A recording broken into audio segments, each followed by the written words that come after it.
जी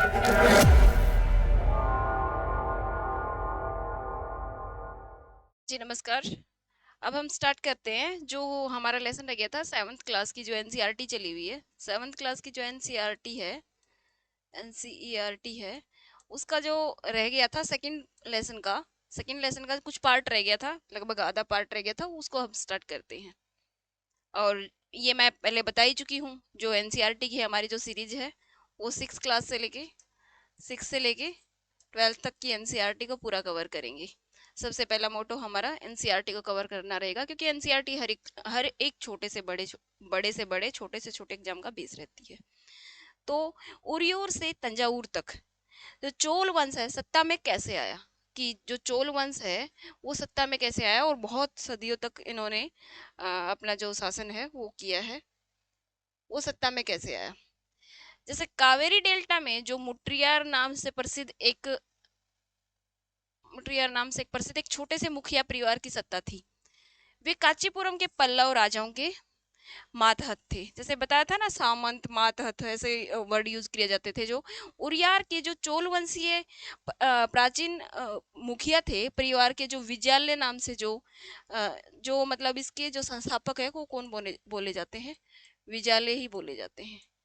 जो विजयालय नाम से जो 9वीं सदी के मध्य में मुटियारों को हराकर उन्होंने जो कावेरी का जो डेल्टा है उस पर अपना कब्जा कर लिया।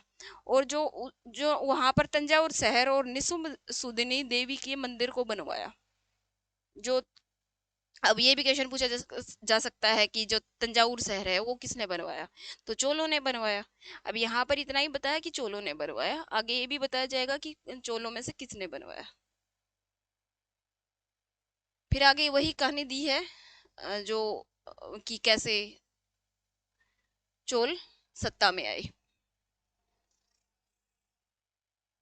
विजयालय के उत्तराधिकारी थे जो पड़ोसी इलाकों जो विजयालय के उत्तराधिकारी थे, उन्होंने अपने जैसे पड़ोसी इलाके थे जो उनके, जिसमें क्या क्या आते थे, राज्यों का क्षेत्र में भी मतलब अपना अधिकार कर लिया। दक्षिण और जैसे पांड्य थे और पल्लव थे, उनका भी हिस्सा अपना ही बना लिया। और जो वे मतलब वो जो इसमें जो सबसे शक्तिशाली जो बोले जाते हैं, जिसे ये मतलब प्रारंभ माना जाता है, चोल राज्य राजराज राजराज प्रथम जो शक्तिशाली चोल शासक माने जाते हैं, 985 में राजा बने और उन्होंने ज्यादातर क्षेत्रों पर अपना नियंत्रण और विस्तार कर लिया। उसने साम्राज्य के प्रशासन को पुनर्गठन कर दिया। राजराज के जो पुत्र थे राजेंद्र प्रथम ने अपनी नीतियों को जारी रखा और गंगा घाटी जैसे जो मैप है, तो ये यहाँ तक आ पहुंचे थे। ये जो मैप दिया गया है ये उन्हीं का दिया गया है। तो गंगा घाटी श्रीलंका और नीचे श्रीलंका तक भी, दक्षिण पश्चिम एशिया के देशों पर भी हमला करना स्टार्ट कर दिया था। मतलब इन्होंने अपनी नौसेना पर भी काम किया था। और उन्होंने क्या है, भव्य मंदिर और जो मूर्तिकला है वो चोल साम्राज्य की सबसे मेन मानी जाती है। जो मूर्तिकला है और काश्य मूर्तियां हैं, वो सबसे मेन चोल साम्राज्य की ही मानी जाती हैं। आज भी जो इतिहास में अगर मूर्तियों की जब बात आती है, तो चोल साम्राज्य की इन मूर्तियों के बारे में हमेशा जिक्र चलता है। तो भव्य मंदिर बनाए, और जैसे राजराज और राजेंद्र प्रथम द्वारा बनाए गए तंजावुर और गंगईकोंड चोलपुरम, ये ये जो मंदिर है कि इसका जिक्र मतलब बहुत बार मिलता है कि ये मंदिर किसने बनाए, कि स्थापत्य कला और मूर्ति कला की दृष्टि से बहुत चमत्कारिक रहे हैं। जैसे इनके मंदिर होते थे, जो मंदिर होते थे इनके,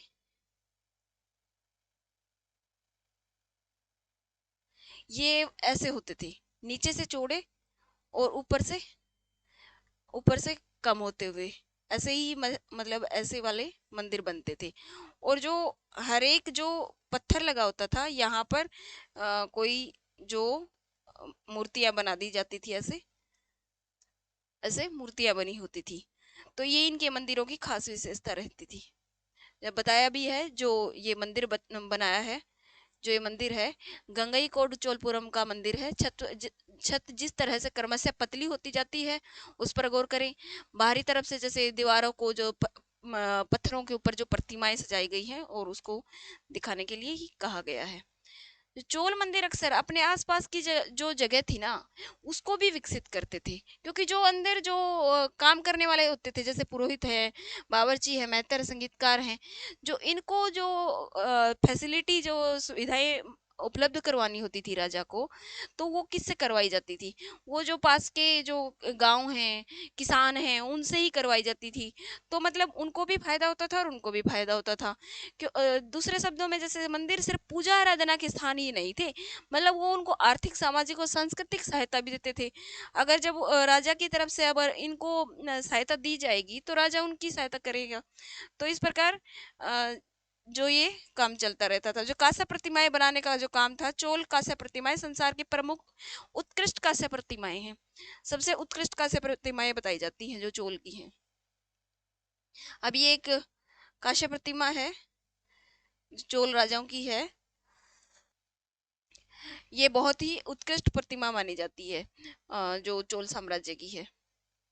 अब कृषि और सिंचाई पर कहा कि कृषि और सिंचाई पर कैसे क्या कुछ ध्यान दिया जाता था। जो कावेरी नदी बंगाल की घाटी में मिलने से पहले कई छोटी छोटी शाखाओं में टूट जाती है। जैसे मैं बताऊं, अगर ऐसे है, जैसे इंडिया का ये मैप है ऐसे, तो कावेरी नदी ऐसे जब यहाँ ऐसे गिरती है, तो बहुत सारी ऐसे शाखाओं में टूट जाती है ऐसे, तो बहुत बड़े क्षेत्र को कवर करती है, शाखा में बढ़ जाती है। शाखाएं बार बार पानी उलीचती हैं, और किसानों और किनारों पर उपजाऊ की जो जहां जहां ये जमीन में जहां जहां ये पानी जाएगा, तो वहां पर उपजाऊ मिट्टी बिखेरती हुई चलेंगी। तो ये जो शाखाएं हैं पानी की कृषि विशेषता, चावल की खेती के लिए आवश्यकता, जो चावल की खेती है उसके लिए जो मतलब मेन आर्द्रता प्रोवाइड करवाई जाती है, वो इस नदी के कारण ही होती है। हालांकि तमिलनाडु के कुछ हिस्सों में कृषि पहले से ही विकसित हो चुकी थी, परंतु 5वीं सदी के और 6ठी सदी के में आकर इस में इलाके में बड़े पैमाने पर खेती शुरू हुई। कुछ इलाकों में, जो कुछ एक इलाके थे, वहां पर जंगल साफ करके भी खेती करी जाने लगी।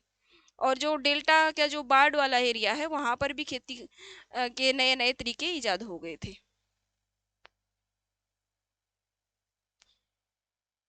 अब यहाँ पर जो कुछ एक शब्दावलियां दी गई हैं, कि ये शब्दावलियां जब पेपर में ऐसे छोटी छोटी शब्दावलियों से क्वेश्चन बहुत बार पूछा जाता है कि उर क्या होता है या नाडू क्या होता है।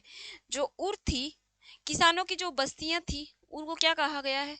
उर कहा गया है, कहलाती है। सिंचित खेती के साथ साथ बहुत ही समृद्ध हो गई थी। इस तरह के गांव के समूह को नाडू कहा जाता था। जो उर हैं, वो कई सारे उर जब मिल जाते थे, तो उनको क्या कहा जाता था? नाडू कहा जाता था।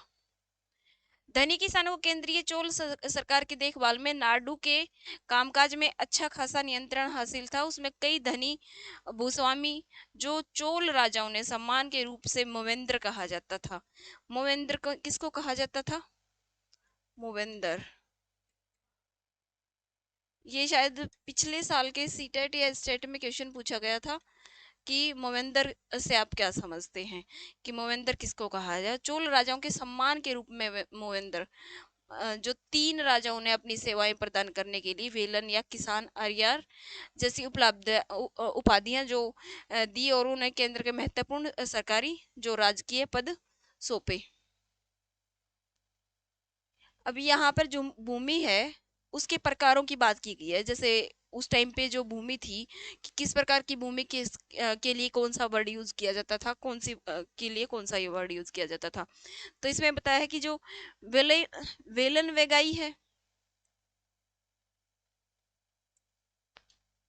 जो वेलन वेगाई है, वो गैर ब्राह्मण किसानों की भूमि थी। बस वेलन वेगाई जो गैर ब्राह्मण, और ब्राह्मदे जो ब्राह्मदे जैसे ब्राह्मण से ब्राह्मण, ब्राह्मणों को उपहार में दी गई भूमि। और शाला भोग, शाला से जैसे ऐसे याद कर सकते हैं हम, स्कूल, स्कूल किसी विद्यालय के रख रखाव के लिए जो भूमि थी।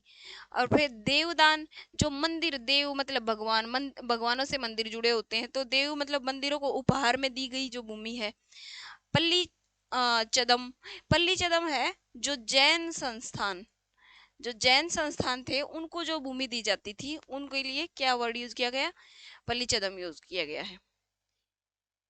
फिर जो उत्तर मेरूर जो अभिलेख है उसके बारे में यहाँ बताया है कि जो तमिलनाडु के चिलंगपुट जिले में उत्तर मेरूर से प्राप्त अभिलेखों से इस बात का सविस्तार से वर्णन है कि ब्राह्मणों की सभा का संगठन कैसा था।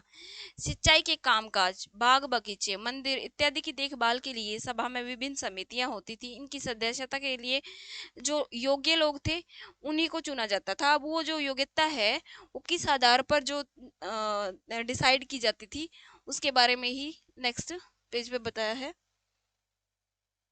कि जो योग्यता है वो किस आधार पर दी जाती थी। जो ये एक अभिलेख है उसमें बताया है ये पूरा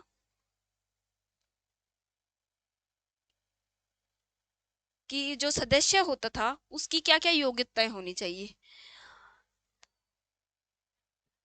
सभा की सदस्यता के इच्छुक लोगों की ऐसी भूमि के स्वामी होने चाहिए जो भू राजस्व जिस पर मतलब टैक्स वसूला जा सके, वैसी भूमि के जो स्वामी होने चाहिए, टैक्स वसूला जा सके।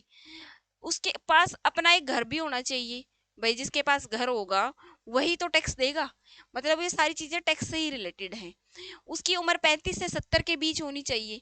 वेदों का ज्ञान भी होना चाहिए और प्रशासनिक मामलों की भी अच्छी जानकारी होनी चाहिए। पिछले 3 सालों में किसी समिति का सदस्य रहा हो तो वह किसी अन्य और समिति का सदस्य नहीं बन सकता।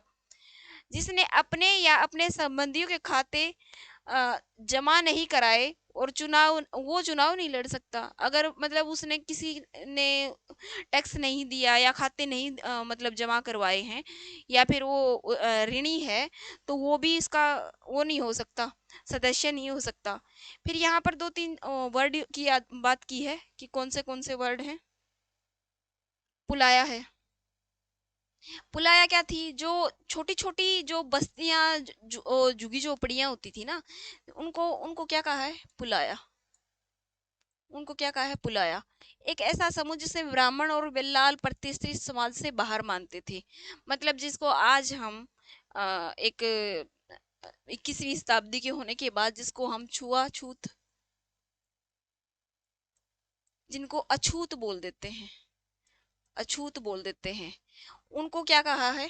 वो वहां रहते थे, कहाँ रहते थे, पुलाया में रहते थे। लोगों का एक ऐसा छोटा सा पूर्वा जिसमें ओछे किस्म के पैसे करने वाले, जिसमें चमड़े की पट्टियों घिसने वाले, जैसे मुर्गियां पालने वाले, गहरे रंग के बच्चे जो काले लोहे के कंगन पहने होते थे, छोटे पिल्लों को उछालते हुए चलते थे, ऐसे मतलब जो चीजें हम ऐसे मानते हैं कि जो उस समाज का हिस्सा नहीं थी, तो उनको ही क्या कहा, उनको ही वो कहाँ रहते थे, इसमें रहते थे, पुलाया में रहते थे। इसमें यही बताया है। और पुलाया का जो समूह था, क्या वे पूर्व के कुछ ब्राह्मण थे जिनकी तरह की वो गतिविधियां चल रही थी, उनका वर्णन करें। जो पुलाया का जो समूह है उसको क्या कहा जाता है, पूर्वा। लोगों का एक छोटा सा पूर्वा था। इस लेसन में इतना ही बताया है। जय हिंद, थैंक्स फॉर वॉचिंग।